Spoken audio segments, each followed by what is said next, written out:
One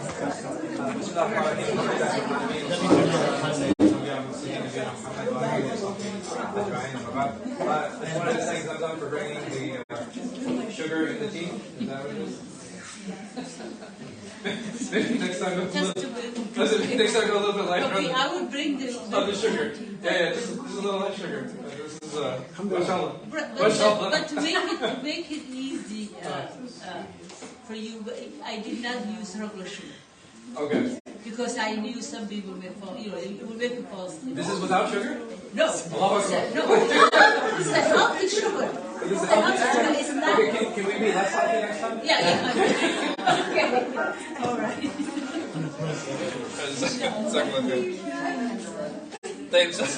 So today, inshallah, we're going to talk about the virtue of compassion, and this is something that's really important, and it's a fundamental characteristic that Ghazāli spends a lot of time on discussing, and it's something that we definitely should try to embody as individuals. So he starts off saying that compassion is something that's praiseworthy. The opposite of compassion, he says, is harshness and hostility. And he says that harshness actually stems from anger or insensitivity. And I always like how he breaks things down to talk about like where all of these things actually source from, where they come from, and why is it that we manifest some of these characteristics. Then he goes on to say, compassion and softness stems from good character and peace.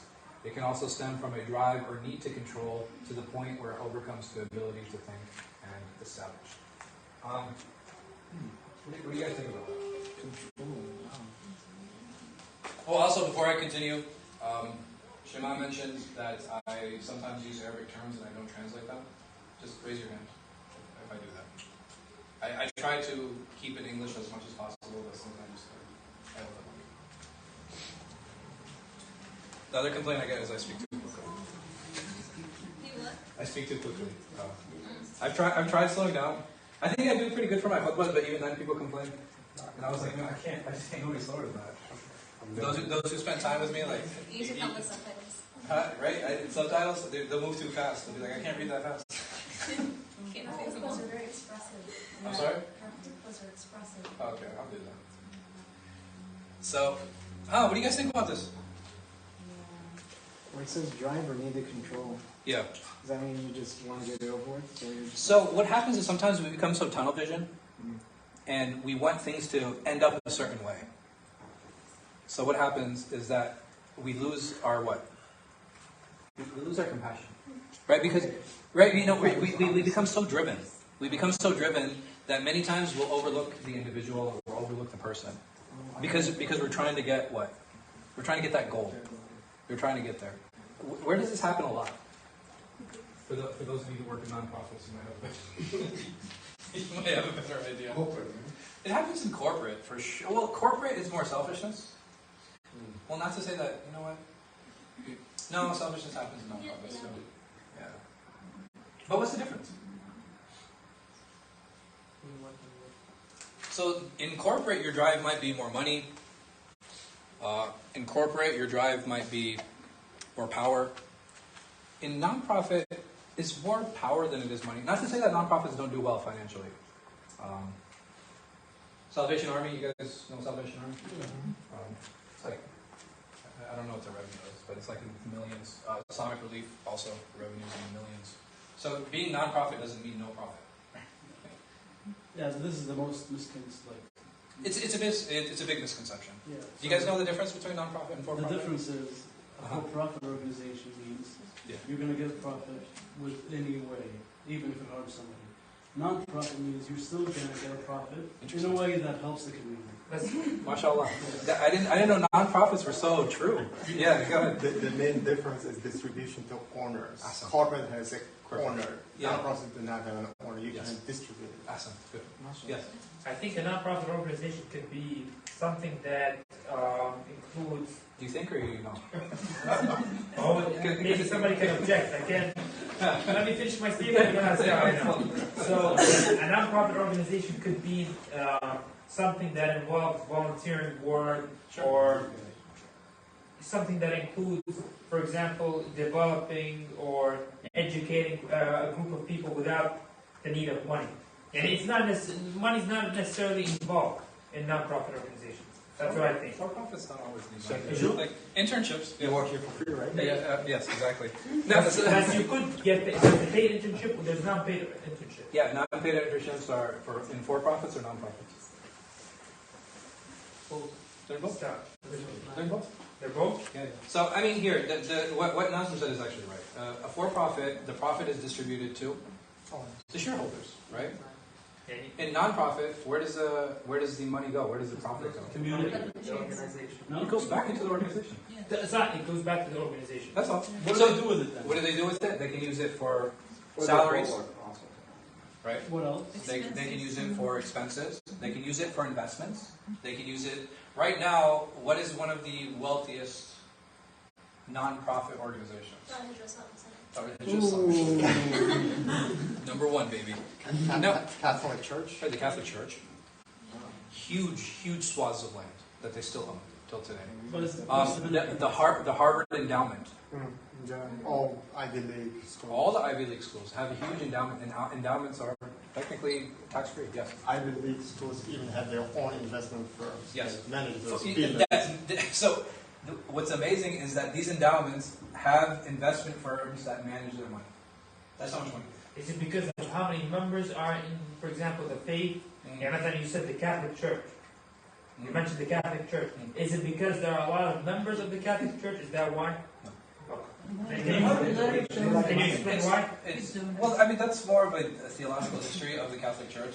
But basically what happens is that the Catholic Church, the way that it was dealt with during like the Middle Ages, is that every time somebody died, like a lord died, he was about to die, what would you'd always have a priest come and say, what? Your salvation is in what? No, not in Jesus. In Belgium. In money, right? So whatever you did in your whole life, all you have to do is give the church. Either one of two things would happen. They'd either get money or something that was even more valuable. Huh? Property, land. What if you don't? I don't want to go over this. No, I'm saying even all the churches now, how are they still surviving? You have 10 people. If you guys ever get a chance to go to a church, sometimes there'll be like 15, 20 people who are sitting there, and you have 4 people on staff. Like, so what's the point? Huh? What are they providing? They're providing a spiritual service. For 15 people? Hiring 15 Yeah, people? for 15 people. Yeah. So, but the thing you have to ask yourself, okay, where's the money coming from? And a lot of it is coming from this land ownership that they have. Either they'll sell it off, or they'll rent it out, or they'll use it for other spaces.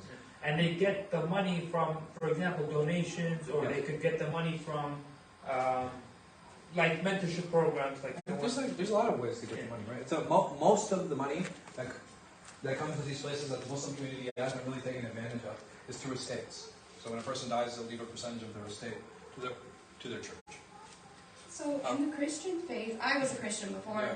Most denominations, it's part of the faith that you tithe. It's 10% of either your income or your savings that you give every week to the church, regardless of. So you give 10% of whatever you have extra after your bills to the church. So a lot of that money comes from the congregation too. So so their tithe is definitely higher. Even in Islam, it's 2.5%. But it's 2.5%, number one, of your assets. It's not 2.5% of your income, which is a very big difference. And does it have to go to your local masjid? No. You can choose where it goes. Chef, can I just mention one thing? No, please. I want to go back to compassion. let me show some compassion. So, compassion and softness stems from good character and peace. And like I said, again, when you become driven, right? When you become driven, and the point that I was trying to make before I started my rant, was that many times, especially in leadership positions, if I start an organization, what do I want to do with that organization? I want to expand. I want it not just necessarily expand, but I want it to succeed. Mm-hmm. So I will work so hard to make it succeed that I'll never actually let it go. Right? Like I'll keep it like a baby, and I'll just keep walking with it for its entire life. So, like this idea of having this drive or this need for control, it's not something that's strange, but many times we'll overlook others because of that drive or because of that need to control. So, compassion, it comes from good manners.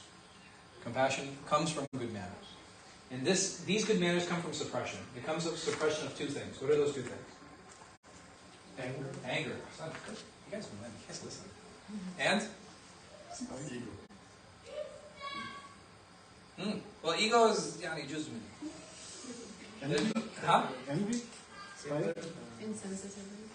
It could come from family. Selfishness. You're getting close with the selfishness. Vanity. Vanity is close too. Jealousy? Desire. Desires. So the anger and desires, remember when we talked about the breaking of the two desires, where there is one of the desire is something that's a very important portion. So he says that these, if you're able to suppress these two things, then it leads to good manners, which leads to a person being compassionate. But even between these two, are these two things bad in and of themselves? No, these aren't bad things. They're actually what? They're actually tools. They're tools, and if they're used in a good way, they are praiseworthy, and if they're used in a bad way, they are discouraged. So over here he says that these things require balance. These two things actually require balance. When I deal with anger and when I deal with desire, there has to be a balance when I'm dealing with both of these things. And this is why it's so praiseworthy. The Prophet ﷺ said, be calm, Aisha. Allah loves that one should be kind and lenient in all matters. You guys know the context of the story? Is it when they're eating? Huh? I'm sorry. Was involving his child When when they were having the... Oh, if when she was being accused? No, when they had a family conflict at home and Abu Bakr heard that, then they came in, he came in and started approaching her. No, it wasn't that. It's not about that. I think there was it when the woman was abusing her? Is this when he was making fun of one of her other wives? I mean, No, his other wives, who was like too short. No. Yeah. Was it when they came and said as-salam to Usman and she said Good. Very good. Absolutely. I said walaikum. Yes. As-salam. That's it. That's exactly what it is. Amazing Waldaret means I wish you death. And Yeah. then the Prophet said, He said, "Why did you hear?" I said, He "Walaikum." said, "I already responded." I already responded. Yeah. And Allah loves that you should be kind and lenient in all matters. And if you look at the context, he ﷺ was being what? He was being insulted and cursed. He was being insulted and cursed. And the Prophet ﷺ is telling her, in that condition, in that state, you should be compassionate, you should be kind, you should be lenient. If Allah loves a family, He causes them to be compassionate. I thought this was very beautiful. It says, Aisha, Allah is infinitely kind and He loves kindness and confers upon kindness that which He does not confer upon severity. Meaning that if you're kind, He gives, but if you're severe, He does not. Or He won't give as much. He who is deprived of tenderly feelings is in fact deprived of good. Or he who is deprived of compassion is in fact deprived of good. Allah, and this is a dua that He ﷺ made, who acquires some kind of control over the affairs of my people and is hard upon them, then be hard upon him. And who acquires some kind of control over the affairs of my people and is kind to them, be kind to him. This is the prophetic dua. This is the dua that the Prophet ﷺ is making to stand until Qiyam as-Sa'ah, until the Day of Judgment comes, and how He ﷺ wants us, is encouraging us, because it's possible that any individual becomes a leader, or you're put in a position of authority. So whenever you're put in a position of authority, it might be a few people, it might be many people, always do your best to be kind and compassionate. Shall I not inform you of whom the fire is unlawful, and he is unlawful for the fire, every person who is near to people, amicable and easy to deal with. An individual who has softness, an individual who is compassionate. Kindness is not to be found in anything but that it adds to its beauty, and it is not withdrawn from anything but that it makes it effective. This is the beauty of life. This is the beauty of adding compassion and being compassionate. Wahb ibn Nabbih, he said that compassion builds hilm, it builds forbearance. Knowledge is the companions of the believer, forbearance his regents. The mind, his guide, actions, his value, compassion, his father, softness, his brother, patience, the general of his soldiers. Meaning that these are all characteristics that we should try to embody and surround ourselves with. Some said, how perfect is belief when beautified by knowledge, and how perfect are actions when beautified by actions. Now, this should be knowledge. And how perfect are actions when beautified by compassion, and nothing has been added to another, like how hilm, or forbearance, has been added to knowledge. Meaning that they go hand in hand. Amr ibn al-As, he said to his son Abdullah, what is compassion? He said, to be deliberate and kind to your friends. He asked, what is stupidity? He said, to be an enemy of your leader, to try and harm who has the ability to harm you. And this individual has the ability to hurt you more, and you try to hurt him. Sufyan said to his companions, do you know what compassion is? They said, tell us, Abu Muhammad. He said, to put things in their place, harshness when necessary, softness in its place, the sword in its place, and the switch in its place. He's talking about it. Would you think that these things are associated with softness? Do you guys know what a switch is? Yeah. Yeah, I mean, Back in the 90s. I'm with you, you know what I mean? What is a switch? It's essentially a stick that you use to hit your horse. You use it to hit your horse to make your horse go faster. Or it's used when you're in trouble, right? But that's essentially what a switch is. So over here he's saying, a sword versus a switch, meaning that you're trying to kill someone versus trying to, right, to do tadbiyah, right? You're versus trying to discipline them. Or he's saying here that using harshness when necessary and softness when necessary. And all of this he's putting under compassion. That sometimes even war is compassion. And he says, basically the goal here what? Is to balance this harshness and the softness. In this balance point here, this is what rifq actually is. This is actually what compassion is. Because if you fall too much into softness, this isn't compassion, this is actually what? Weakness. Huh? I'm sorry? Naive. Naive is weakness. Okay. It is a weakness, but what is a better term? What is something that we many times fall into because of too much compassion?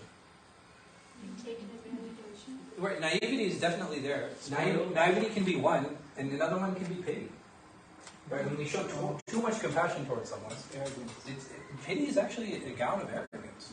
Right? Because I'm putting my feelings in front of the needs of the person in front of me. This person needs something, but all I'm showing him is what? Softness. Does he need softness? No. This person actually needs a little bit of harshness. He needs to be toughened up a little bit. Like, okay, yeah, it's hard, it's difficult. But you need to get up, you need to get moving. You can't just lay in your bed all day. But in that situation, but if I'm bringing him food, and I'm helping him stay in bed, I'm doing it under the guise of what? Compassion. And I'm being soft. This is actually pity. It can also be naivety. Right? This is definitely there too. If I'm on the receiving end. If I just keep letting people go, what's going to happen with me? People are going to lose their respect. They're going to lose their respect and then they're going to start taking advantage of me. If on the other end, if I'm too harsh,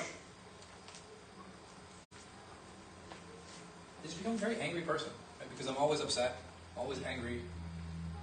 I'm always dealing with people in a difficult way. People don't want to deal with me. People don't want to talk to me. Shift away from you. Right? People shift away from you.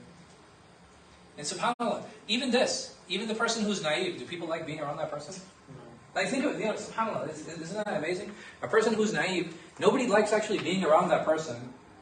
When do they utilize the naive person? Taking advantage of it. Right, just take advantage of, or if they need something. Yes, tafadhal. It's like, I heard a lecture saying when people make Quran, meaning at the end, like people praise you so much, Yeah. you end up saying, I'm not overcome. That's similar to that? No. Or when they praise, No, I mean that's. Is that a similar? So Fir'aun is. I don't think it's an issue of compassion. Or like Fir'aun, when they praise the Umar ibn Khattab, when he said you're such a quality, and said, be quiet. Yeah. So I mean, all that. I think that's a good discussion. More of a discussion of sincerity than it is a discussion of compassion. But even this, subhanAllah, it's amazing. Nobody likes being around someone who pities others. Nobody likes being around someone who's naive. No one likes being around somebody who's harsh. Nobody likes being around someone who's difficult. And why? Why is that? Because they haven't balanced, right? They haven't developed that balance or gotten that balance. Abu Awn al-Ansari, he said, a person does not say a difficult word except next to it there is a word that is easier that runs parallel to it. What does he mean?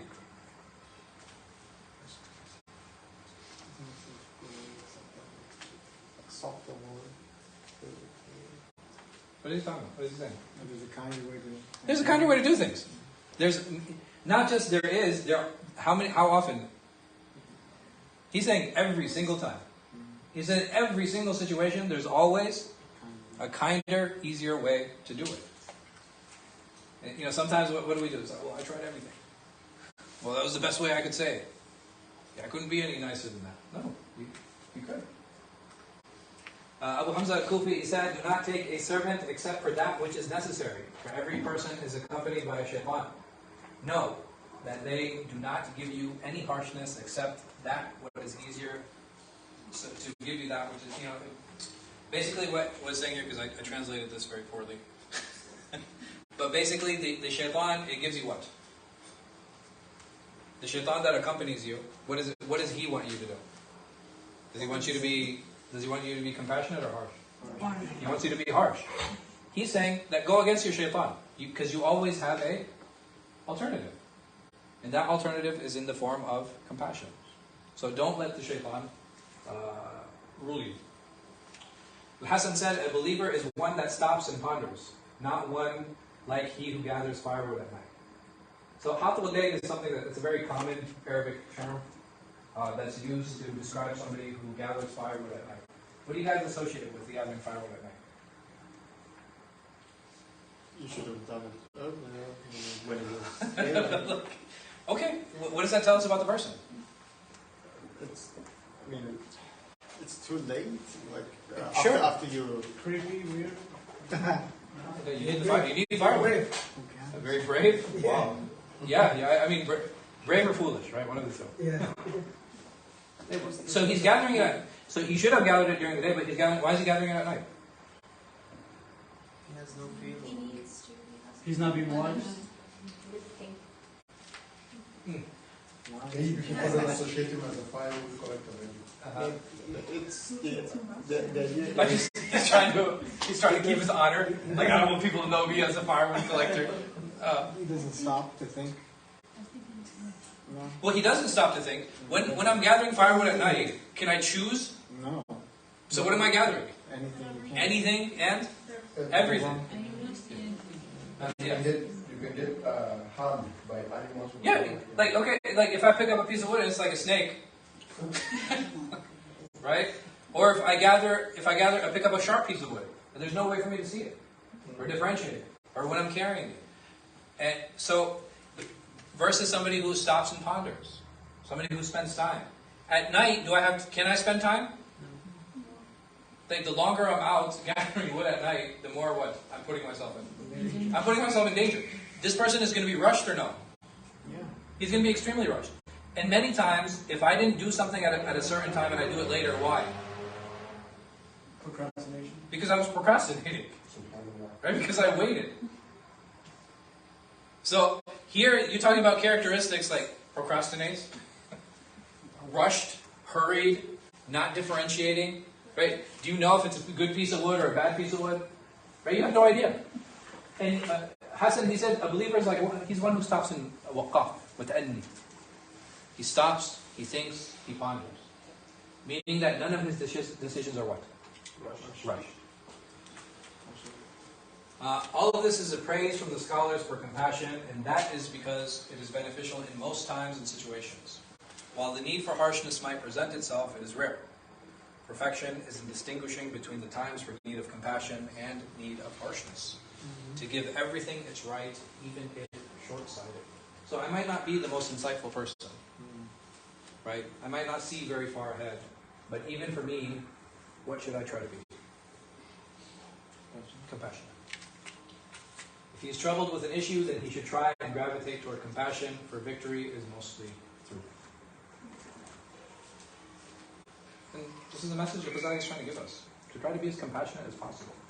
No reason to be harsh. No reason to be mean. No reason to be spiteful. Even when we are mean with others. Do I really get anything out of it? Like after I'm mean to this person. How do I feel afterward? Better. I feel better, right? Bitter. Yeah, sorry. No, but I'm saying, okay, even the person who feels better, what happens? He still feels bitter. Right? He's definitely a bitter person, But what does he look for then? I don't know, revenge or something, somewhere to take his anger, or Right. somebody to take his anger. He's looking for the next prey. Right? So this person who takes solace, or this person who enjoys hurting others or being harsh with others, they're always looking for their next victim. Right? They're always looking for the next prey. Why? They can't wait to become predators again. Why? So why? What is that? Where's that feeling coming from? I'm sorry? Sociopath. Allah protect us. I'm sorry? I think they get gratification. So they get, but the thing is, if you were truly gratified, would you keep doing it? No. They don't remember God at the moment. Yeah, they don't. No, seriously, they don't say "A'udhu billahi minash shaitanir rajeem" before they act out. Because anytime, if I say like "A'udhu billahi minash shaitanir rajeem" before I act out, I feel better. Sure. Maybe that bitterness is still there, but at least I cool off. Sure. No, that's for sure. So like in a state of ghafla, like we do these things. Like in ghafla is the opposite in a state of remembrance, right? So when I'm in a state of forgetfulness, sometimes I do these things. There's no doubt about that. But I'm just saying, this person who keeps doing it, what is it? Why is it that they keep doing it? Sickness. Okay, sure, we can describe it as a sickness. I agree. But can his appetite be satisfied? No. Sensation. Right, it's insatiable. And this is why he goes up. And not just that, if I hurt a person in a certain way and I have an insatiable appetite, how am I going to hurt the next person? By doing the same thing. I'm going to do even worse. Why? Because it's like a high, right? You know what I mean? So I'm going to do a little bit worse, and a little bit worse. And I'm going to keep pushing. I'm going to keep pushing this person. At what point does such an individual stop? When he meets somebody who's strong. When he meets somebody who can push back. And is that satisfying? No, that's not satisfying either. But a person who shows compassion, what happens? He knows his limit. Well, not just he knows his limit, but a person who has compassion, they'll forever be compassionate. And they will always be what? They'll feel what? Better. They'll feel better, and they'll feel content. Not bitter, better. Yeah. They'll actually feel better, right? But they'll actually feel content. There's a sense of happiness that's there, and fulfillment. When we show happiness, why? Because it brings a lightness to our hearts. And one of the goals is to be lighthearted. One of the goals is not to carry around that weight in our hearts, not to carry around that anger. Because like we said, like anger and jealousy and hatred, these are all things that are like anchors, right? They hold us down. They prevent us from being good and kind and compassionate. These are all things, these chains are the ones that we're constantly trying to break, because we constantly want to better ourselves. And this is the end of the chapter, and the next chapter is disparagement of jealousy, its reality, its reasons, its cure, and the necessity for removing it. But that's a focus, inshallah, next time on jealousy. But this was just a discussion on compassion. I thought it was a really beautiful presentation. I really enjoyed going through. There's like a lot of narrations that I didn't include here, but it was a really nice. I tried to summarize some of the main ones for you guys, but it was a really nice discussion. It's something that I personally felt was very applicable to me. In addition, alhamdulillah, to all of the discussions that we've had with that one. But this one really hit, really hit home. Any questions? Yes. See, that's compassion. That's too much. You see There's that? no balance. There's no balance. I got it. Does Ghazāli use personal experiences in his books? He does. He has actually one of the last books that he wrote. Oh. Yeah, it's one of the last books that he wrote. I think Abdul Hakim Murad, he said that if you want to actually learn about Ghazāli's life, then read Iḥyā. Even though he has an autobiography. He has an autobiography called Munqidh min al-Dhalal, Deliverance from Error. I believe it's been translated. But he's like, if you actually go through his Iḥyā, you get a deeper insight into the personality and who he was. Because I imagine he had navigated. Yeah, for sure. Himself. Like I'm saying, like even for us as observers and readers, man. Like how many of us have we've been taken on like the spiritual journey of like, man, dang, like I really, I have that problem. You know what I mean? Like I have that issue. So just imagine the one who's writing it, is like really pouring his heart into it, and sitting down, analyzing, figuring out like, okay, where's this actually stemmed from? Yes. Can compassion be bad? Can compassion be bad? You guys tell me, can compassion be bad? If you're strong. So if it's bad, is it compassion? No. No. Compassion can never be bad.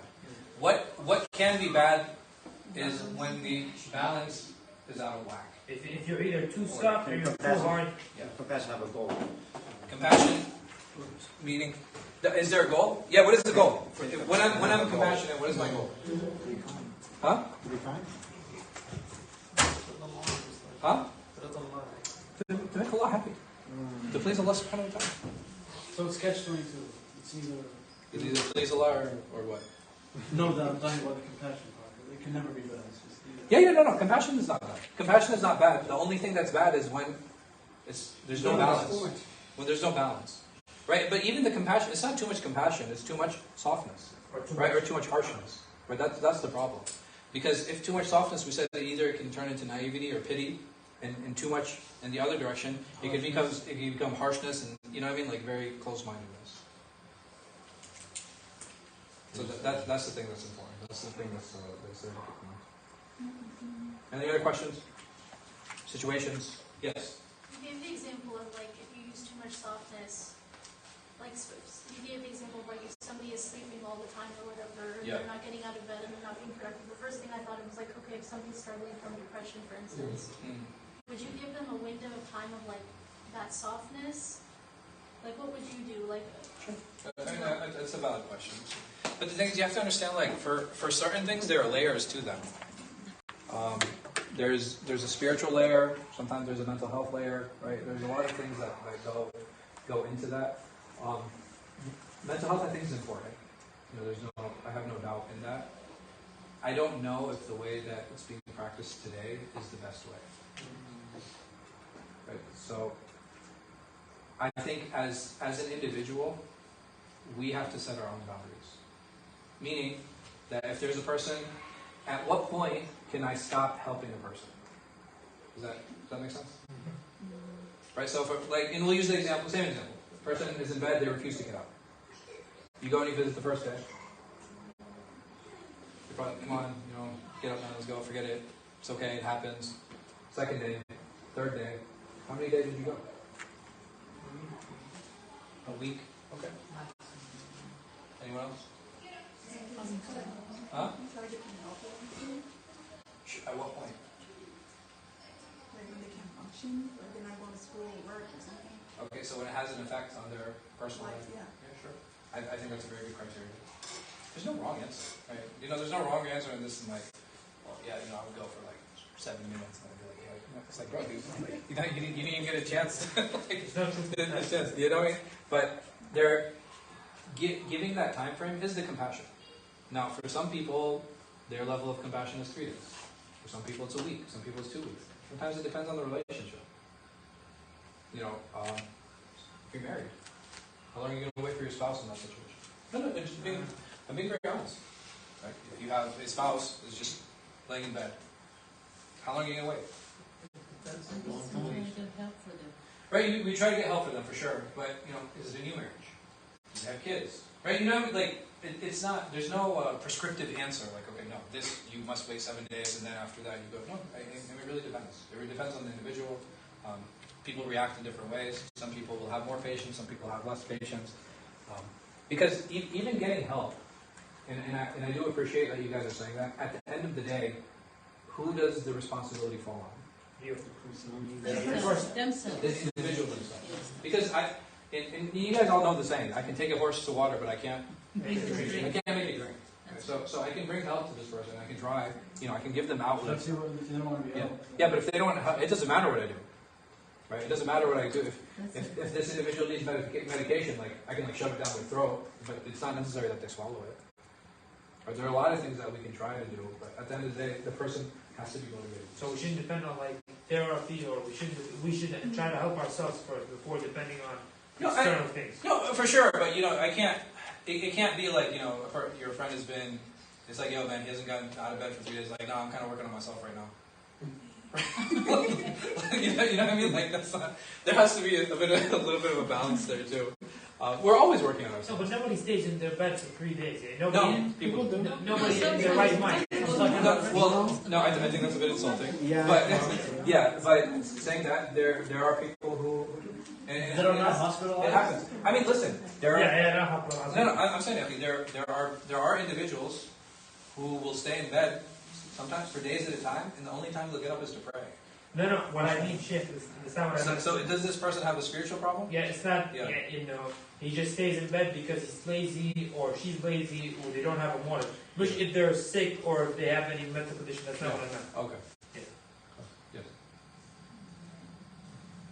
I may have not been in class. Did we do a chapter on personal honor, or is that coming up? We did. Okay. Yeah, we did. It was actually a while ago. Yeah, I don't remember which class it was.